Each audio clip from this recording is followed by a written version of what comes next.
This channel does not promote any violent, harmful, or illegal activities. All content provided by this channel is meant for an educational purpose only.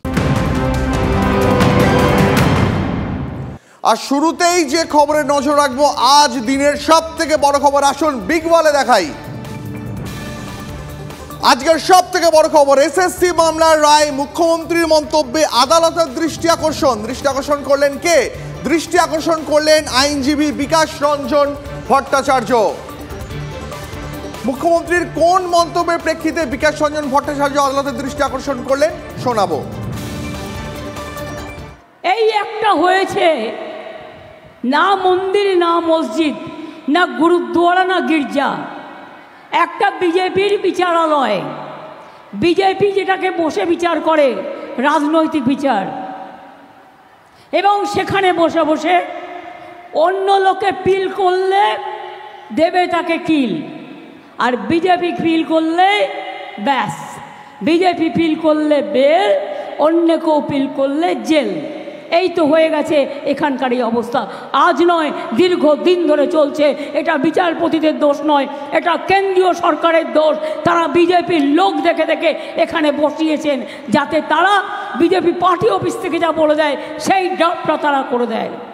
কি করবেন? আমায় সাজা দেবেন, defamation করবেন, আমি তৈরি। জেলে পাঠাবেন, আমি তৈরি। কারণ মানুষের কথা বলবার জন্য আমায় যদি শাস্তিও নিতে হয়, আমি মাথা পেতে নেব। কিন্তু তবু মনে রাখবেন, পরিবার যদি বিপদে পড়ে, তার পাশ থেকে আমি সরে দাঁড়াবো না। শোনালাম আপনাদের বক্তব্য। অর্থাৎ বিচার ব্যবস্থাকে আক্রমণ করলেন মুখ্যমন্ত্রী মমতা বন্দ্যোপাধ্যায়, এবং তার প্রেক্ষিতে বিকাশ রঞ্জন ভট্টাচার্য এই মুহূর্তে আদালতে। আমরা কথা বলবো, আমাদের সঙ্গে রয়েছেন সিজার মণ্ডল, আমার সহকর্মী। সিজার, এক্ষেত্রে বিকাশ রঞ্জন ভট্টাচার্য যে মামলাটা করেছেন, তার বক্তব্য কি?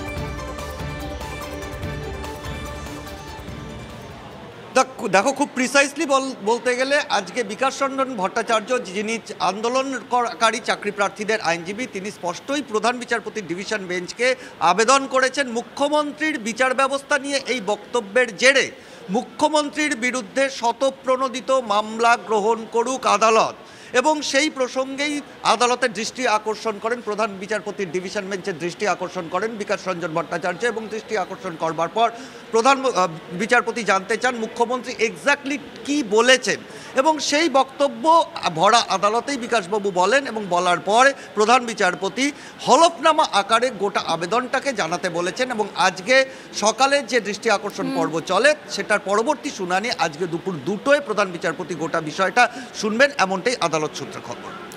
সিজার, আপাতত তোমাকে ধন্যবাদ। কিছুক্ষণ আগেই আমরা কথা বলেছিলাম বিকাশ রঞ্জন ভট্টাচার্যের সঙ্গে, তিনি কি বলেছেন শোনাবো। মুখ্যমন্ত্রী যেসব মন্তব্য করছেন, তো আদালতের প্রতি মানুষের অশ্রদ্ধা তৈরি করার চেষ্টা করছেন। যদি আদালতের প্রতি মানুষের অশ্রদ্ধা তৈরি হয়, তাহলে তো নৈরাজ্য তৈরি হবে। সেই জন্যই তার বক্তব্যগুলো আদালত অবমাননার সামিল। এই বিষয়টি আমি প্রধান বিচারপতির কাছে তার দৃষ্টি আকর্ষণ করি। তিনি শুনে একটি হলফনামা দিতে বলেছেন, ওই কাগজপত্রগুলো দিয়ে, সেটা দিয়ে 2টোর সময় আবার যাব সেখানে। সেটাই তো আমরা নজরে আনলাম। আক্রমণটা গোটা বিচার ব্যবস্থার উপরে।